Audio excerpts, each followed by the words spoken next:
इस न्यूज के प्रायोजक हैं Balaji academy, PSC coaching centre, पड़ाव चौक, मुंगेली। जिले में इन दिनों मारपीट जैसी आपराधिक घटनाएं सामने आ रही हैं।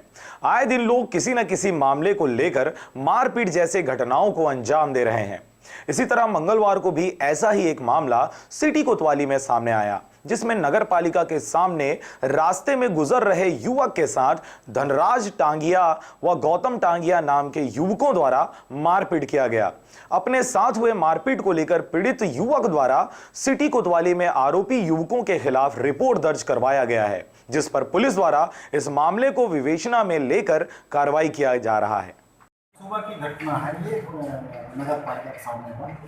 ये प्रार्थी भक्ति सोनवानी काम करने के लिए आ रहा था की तरह, तो वो नगर पालिका के सामने जैसे ही पहुंचा तो ये धनराज टांडिया और गौतम टांडिया दोनों क्या देख रहे हैं ऐसा करने में काला पकड़ के बात की।